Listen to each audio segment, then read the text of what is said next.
atas apa yang kami perbuat. Sekarang saya tanya nih sama Julion ya, coba jujur.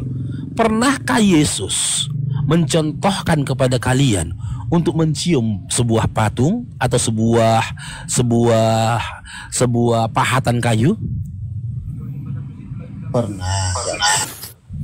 Oke, di mana riwayatnya Yesus memerintahkan kalian untuk mencium patungnya? Enggak, orang Katolik enggak pernah cium dan enggak pernah menganggap patung itu punya kuasa, enggak ada. Dihancurin saja juga enggak masalah. Saya tidak tanya itu, saya tidak tanya tentang kuasa dari patung, tidak. Tapi tentang perilaku. Saya masih bertanya tentang perilaku ini. Perilaku teman-teman Kristen yang berantri ria setelah mencium memberikan uang, meletakkan uang di sebelah patung itu kan sudah viral itu. Dan dari dulu memang sudah ada itu. Yang saya tanya perilaku ini tadi, pernahkah dicontohkan oleh Yesus perilaku itu? Enggak ada. Itu enggak ada. Alasan Romo kami berikan kepada kami itu sebagai penghormatan saja, bukan berarti itu mengampuni dari patung, dari kita cium. Sebenarnya enggak ada penjelasan yang bisa menjelaskan itu bahwa ada kekuatan di situ. Enggak ada. Oke, berarti yang memberikan pengajaran itu adalah Romo kalian, bukanlah Yesus itu sendiri, betul? Ada. Kalau Katolik itu ada hierarkinya, ada apanya. Tapi nggak pernah saya diajarkan untuk mencium patung. Ini selama saya menjadi Katolik itu nggak pernah diajarkan untuk cium batu, cium ini. Nggak ada. Yang saya tanyakan, ketika ada umat Kristen yang mencium patung, pernahkah Yesus mengajarkan perilaku seperti itu? Itu yang saya tanyakan. Gini abangku, yang saya tahu selama saya di Katolik, Romo saya nggak pernah ajarkan saya untuk mencium itu masalahnya. Jadi saya tapi pada kenyataannya ada kan teman-teman Kristen yang melakukan itu? Nggak tahu itu saya. Nah, ini coba harus saya tunjukkan validasi data-data itu. Ini saya tunjuk videonya. Boleh. Ya. Tapi intinya Abang Bang Farouk, bahwa selama saya di Katolik tidak pernah yang ajarin saya untuk cium patung, tidak ajarin saya untuk cium salib, nggak ada, karena salib itu semuanya simbol.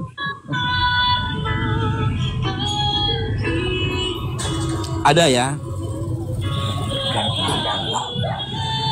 Dia meletakkan uang ini, ha? Ya, uang itu ada ya? Ada yang 5.000, ada yang 10.000, enggak puluhan juta kok. Iya, nggak bisa lagi dipungkirin kan? Iya. Nggak bisa dipungkirin. Apa bedanya dengan yang tadi? Apa bedanya ada kan? yang tadi saya omong, Bang Farouk? Nggak, yang saya tanyakan, setelah saya tunjukkan video ini, benar kan? Ada oknum dari Kristen sendiri yang melakukan hal itu kan, benar kan? Iya, itu yang tidak benar, Bang Farouk. Yang saya tanyakan, benar kan ada perilaku seperti itu yang dilakukan oleh umat Kristen, benar kan? Ada. Nah, saya tanyakan, perilaku ini pernahkah diajarkan oleh Yesus? Enggak pernah. Nah, kenapa kalian umat Kristen diam akan hal itu? Enggak ada. Selama saya menjadi seorang Katolik, tidak pernah saya dengar ajaran itu sampai kepada telingaku, Bang. Saya nggak tanya Anda. Kalau seperti itu sama juga. Saya pun nggak pernah mencium Hajar Aswad. Karena saya belum pernah berangkat ke Mekah gitu loh. Saya pun nggak pernah cium Hajar Aswad. Kita kembalikan kepada pengajaran. Cuman Nabi kami Muhammad SAW pernah mencontohkan,nya. Makanya saya kembalikan ke pengajaran. Apakah dalam ajarannya Yesus pernah mencontohkan seperti itu? Enggak ada. Tidak ada kan? Maka apa yang dilakukan oleh teman-teman Kristen itu sebuah kesesatan. Jika berpegang kepada perkataan Romo, dikembalikan pada Markus 7 nomor 7, maka percuma kalian beribadah kepadaku sementara pengajaran yang kalian sampaikan berasal dari manusia. Di dalam kitab Keluaran juga dikatakan, jangan perbuat bagimu patung yang menyerupai apapun yang ada di bumi maupun yang ada di langit. Yang jadi saya pertanyakan kepada teman-teman Katolik, kenapa bikin patung? Jangan perbuat bagimu patung. Di kalimat berikutnya untuk disembah. Oke, kalian menganggap itu tidak sebuah penyembahan. Kalian menganggap itu adalah gambaran. Dengan kalian melihat patung itu, kalian beribadah, bertambah iman kalian. Gitu loh. Tapi itu secara tidak sadar kalian jadikan patung itu berhala. Karena para penyembah berhala juga memiliki keyakinan yang sama. Ketika mereka melakukan penyembahan kepada berhala itu, penyembahan ritual penyembahan mereka itu sampai kepada Tuhan mereka. Yang jadi pertanyaan, ketika kitab Keluaran mengatakan jangan perbuat bagimu patung, atau bahasa sederhana jangan bikin patung. Kenapa orang atau teman-teman Katolik di dalam gerejanya banyak patung? Boleh, karena abang ada di ayat lain juga Tuhan memerintahkan untuk membuat patung. Gak ada. Aduh. Ada, Bang. Berarti ya, yaudah silakan. Mana ayatnya? Abang mana ayatnya? Baca. Ya, saya punya HP satu saja, saya nggak ada. Nah, sebut saja ayatnya. Saya sebut saja ayatnya. Saya nggak hafal. Nah, saya hafal. Saya bertahun-tahun baca Bible, Julio. Oh, iya, sebelum saya Islam, saya dapat hidayah dari baca Bible. Dari Kejadian sampai Wahyu, saya sudah pernah mentadaburinya, selesai sampai membacanya. Iya. Saya sudah selesai membacanya. Tidak ada satu ayat pun, baik perkataan, baik yang tertulis di dalam kitab Tanak yang terdiri dari Taurat, Nevi'im, Ketuvim, diperintahkan bikin patung. Tidak ada. Tidak ada satu ayat pun di dalam perjanjian baru, mulai dari Matius, Markus, Lukas, Yohanes sampai dengan Wahyu, diperintahkan untuk membuat patung. Tidak ada. Jika memang ada, jika memang ada, buktikan Anda benar. Buktikan kebenaran Anda dengan menunjukkan di mana tertulis yang Anda katakan tadi. Silakan.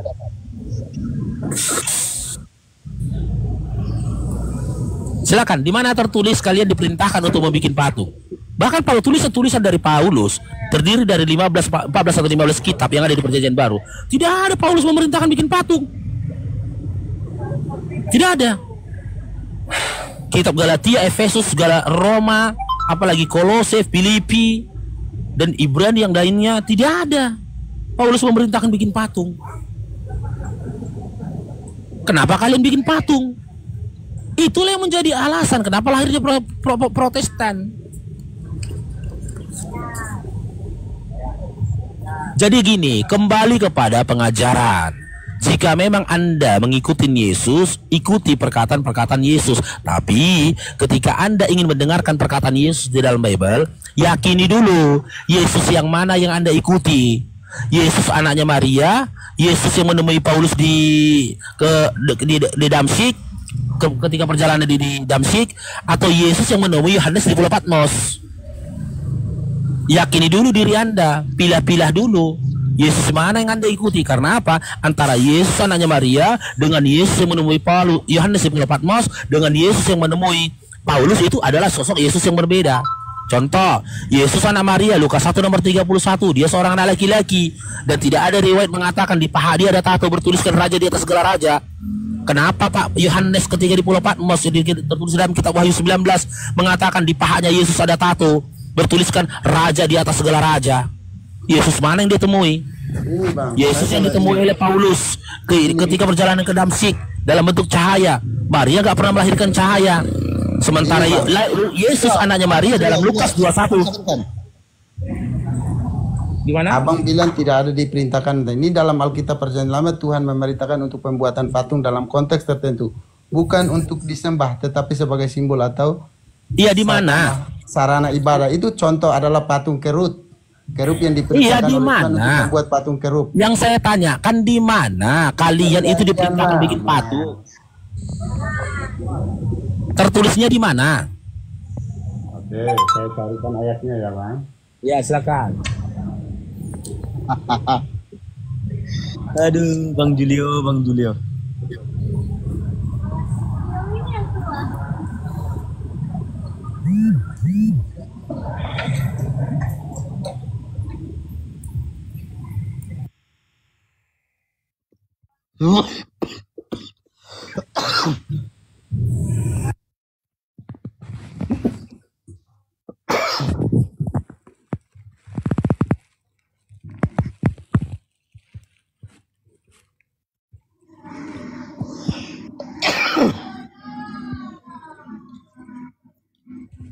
Oke, Abang Perjanjian Lama tepat dalam kitab Keluaran 25 ayat 18 sampai 21 dan 1 Raja-Raja 8 ayat 6. Ya, Keluaran 25 dulu kita, di Keluaran 25 dulu.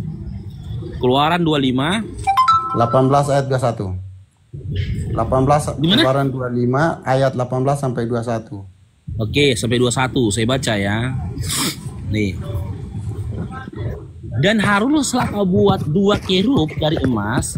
Kau buatlah itu dari emas tempaan pada kedua ujung tutup perdamaian itu. Buatlah 1 kerub pada ujung sebelah sini dan kerub pada ujung sebelah sana. Seiras dengan tutup perdamaian itu, kamu buatlah kerub itu di atas ujungnya. Kerub-kerub itu harus mengembangkan kedua sayapnya ke atas, sedang sayap-sayapnya menundungi, ya, mengembangkan kedua sayapnya ke atas, sedang sayap-sayap menundungi tutup perdamaian itu dan mukanya menghadap kepada masing-masing. Kepada tutup perdamaian itulah harus menghadapkan muka kerub-kerub itu. Haruslah kau letakkan tutup perdamaian itu di atas tabut, dan dalam tabut itu engkau harus menaruh loh hukum dan akan kuberikan kepadamu.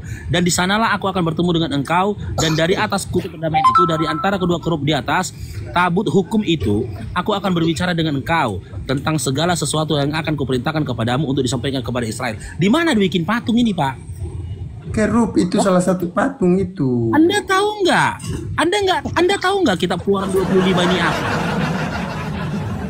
Ini tanda, ini petunjuk yang diberikan Tuhannya Musa kepada Musa sesaat sebelum Musa naik ke atas Gunung Sinai menerima Taurat. Ini bukan disuruh bikin patung, gimana sih? Makanya saya bilang kalian belajar lagi. Saya dari Keluaran 1 ini sudah baca, ini kisahnya Musa. Inilah tanda yang diberikan Musa. Karena apa? Ketika Musa diperintahkan untuk menemui Tuhannya di atas Gunung Sinai, Musa tidak tahu di mana tempatnya. Karena Gunung Sinai itu luas, maka diberikanlah dia petunjuk-petunjuk itu tadi sampai kepada puncak itu tadi. Kalau Anda membaca, silakan Anda baca dari nomor 1. Tidak ada perintah bikin patung ini, Bapak. Makanya saya bilang, saya ajak teman-teman Kristen, ketika kalian bikin dari emas, kerub yang dibikin dari emas, dibikin sayap itu apa disebut apa itu? Gimana? Kerub yang dibikin sayapnya, dibikin bentuk dari emas, itu dipahat dari emas, itu disebut apa? Bapak, kerub yang dimaksud ini bukan membuat patung. Ini bukan membuat patung. Itu disuruh dibikin. Ini saya tunjuk kepada Anda ya. Ini ya. Ini. Kita mulai dari nomor 1 ini. Ini dari nomor 1, Keluaran 25 ini. Kita lihat ya. Nih. Saya udah berkali-kali baca Bible bertahun-tahun, Bapak. Maaf cakap ya, sampai muak saya baca Bible ini. Saya muak udah baca Bible ini sebenarnya. Saya nggak percaya. Islam saya nggak pernah lagi baca Bible. Nih. Nih benar-benar nggak saya katakan tadi ini. Ini benar nggak saya katakan tadi? Kalau saya nggak pernah baca ini, saya nggak akan tahu ayat sebelumnya bercerita apa ini. Tengok nih. Petunjuk untuk mendirikan kemah suci mengenai persembahan khusus. Berfirmanlah Tuhan ini kepada Musa. Ini mulai petunjuknya nih. Ini sesaat sebelum ketika dia lepas dari Bani Israel, dari cengkraman Fir'aun menuju tanah Kanaan, dia singgah di suatu tempat untuk menerima apa Taurat dari Tuhannya ini. Ini petunjuk ini. Ini bukan disuruh bikin patung. Ini minyak untuk lampu, rempah-rempah nih. Mengenai tabut perjanjian, haruslah mereka membuat tabut. Tabut itu bukan patung. Tabut itu sebuah tempat. Yang maksud saya kerub. Kerub itu apa? Kerub. Maksud saya kerub itu abang bilang bukan patung, apa itu kerub? Ini mengenai meja roti sajian ini. Nah, dari sini ya, 25-23 ya. Lalu haruslah engkau membuat meja. Dengar dulu. Lalu haruslah engkau membuat meja dari kayu penaga, 2 hasta panjangnya, hasta lebarnya, dan 1,5 hasta tingginya. Haruslah engkau menyalutkan dengan emas murni. Ini buat meja. Tengok ini, Pak. Kerub yang maksud bukan saya buat patung. Kerub itu bentuknya seperti apa? Kerub itu, Pak, dengar dulu Bapak Julio. Kerub itu sisi ujung dari meja itu tadi. Inilah korelasinya ini sama di dalam Keluaran 29, di mana persembahan itu dimulai ketika mereka itu mendapatkan pengampunan dosa. Di Keluaran 14 nomor 29, untuk melakukan korban pembakaran lembu jantan.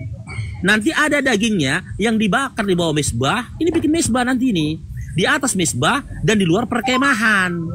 itulah korban bakaran untuk mendapatkan pengampunan dosa. Ini ujung-ujung dari meja mesbah itu tadi, meja itu kalau di zaman dulu disebut mesbah. Nih, ujung-ujung dari mesbah itu, itulah yang dikatakan kerub ini itu tadi, bukan membuat patung. Ini, nih, tidak ada di sini buat patung. Mana mungkin Musa diperintahkan bikin patung, apalagi kitab Keluaran ini bagian dari tanah.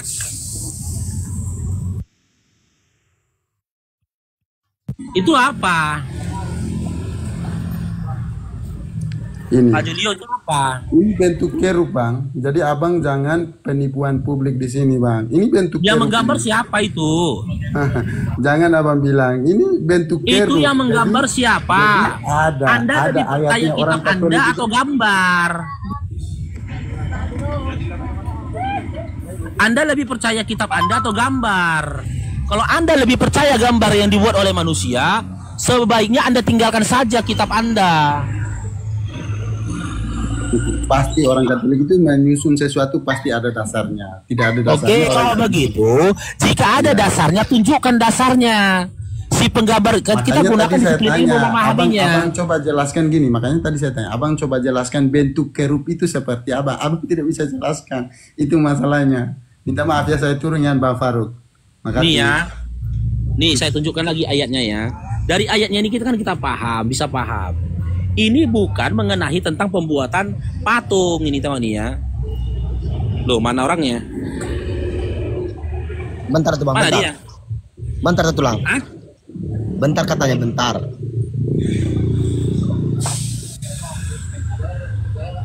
Aduh. Ya kalau ada teman-teman Kristen yang mau pingin naik lagi ya, mumpung ada Tulang Faruk sini, dipersilakan Bang.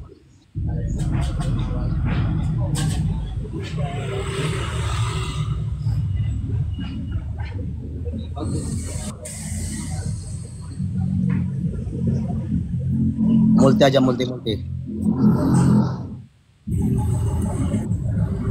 Jangankan teman-teman Kristen ya, orang Yahudi setelah Musa saja ya sudah merubah makna kitab Keluaran 25 tadi, perihal tentang kerub itu tadi.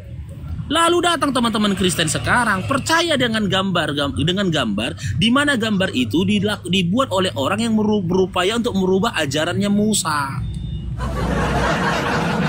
Itu untuk merubah ajaran Musa. Mana mungkin kerub itu gambar patung yang kayak gitu, nggak masuk akal. Kalau gitu ngapain Musa marah ketika umatnya pada saat itu membuat patung patung dari emas, anak lembu. Kan nggak masuk akal. Tidak pernah diperintahkan untuk membuat patung.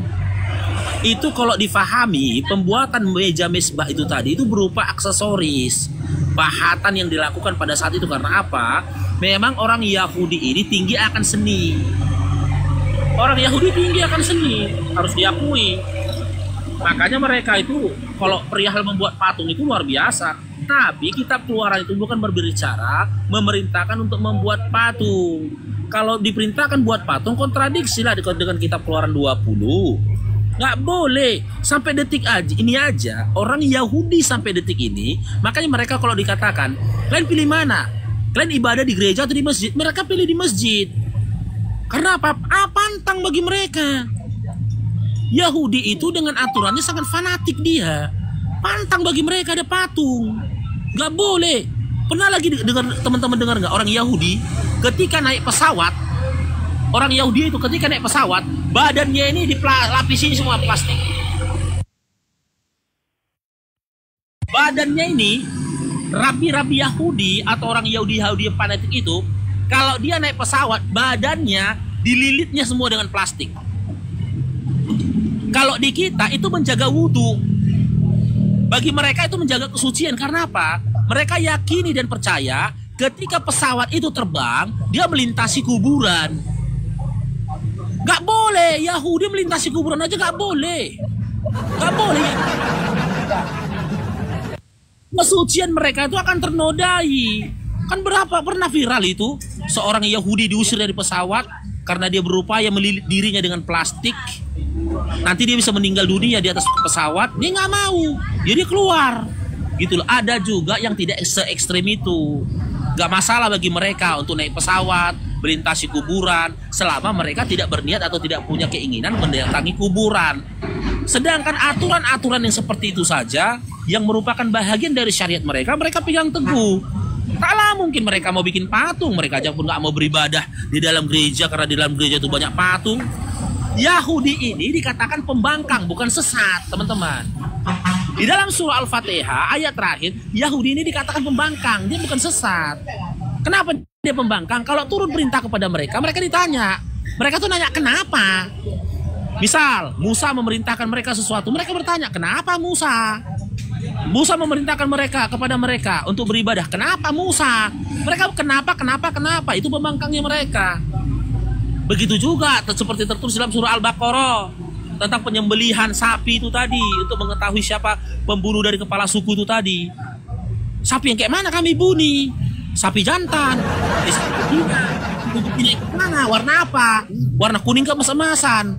Kuning kemas-emasan itu jelaskan lagi kepada kami. Yang nggak pernah ditunggangi dan nggak pernah melahirkan. Jelaskan lagi kepada kami. Banyak kali pertanyaannya, Mak. Terakhir mereka kesusahan. Kalau Oten dinyatakan sesat karena apa? Karena mereka berpaling dari menyembah kepada Tuhan yang satu. Mereka menghadiri Tuhan-Tuhan yang lain. Bani Israel Yahudi itu kalau ditanya siapa Tuhanmu? Apa yang disembah oleh Musa itulah Tuhan kami. Mereka percaya Tuhan yang dibawa oleh Musa, Tuhan yang diperkenalkan oleh Musa, itu adalah Tuhan mereka. Mereka gak menghadirkan Tuhan-Tuhan yang lain, meskipun ada bahagian dari Yahudi, karena Yahudi ini banyak teman-teman ya. Suku Yahudi ini banyak. Ada dari mereka itu dari apa? Yahudi Farisi. Arab pun ada Yahudi, gitu loh. Banyak mereka. Tapi orang-orang Lewi, nah, yang fanatik dan ekstremis ini rata-rata Lewi. Anak keturunannya Musa dari sukunya Lewi. Ini yang ekstremis. Kalau yang lain itu tidak, gitu loh. Jadi begitu teman-teman ya, buat saudara Kristen. Jangan kalian pandang iman kami dengan kacamata kebencian. Kalau kau pandang dengan kacamata kebencian, seperti apapun kami menjelaskan, yang sampai kepadamu itu hanya kebencian. Dan kau akan mengkonter dengan kebencian. Karena apa? Kamu membalas argumentasiku tanpa dasar, tanpa dalil dan tanpa ilmu. Begitu loh. Kita berbicara tentang Bible kalian, tentang iman kalian. Kami ajak kalian kembali kepada kitab yang kalian imani. Bukan kami minta kalian untuk belajar Quran, tidak. Baca Biblemu. Gitu loh. Pahami Biblemu.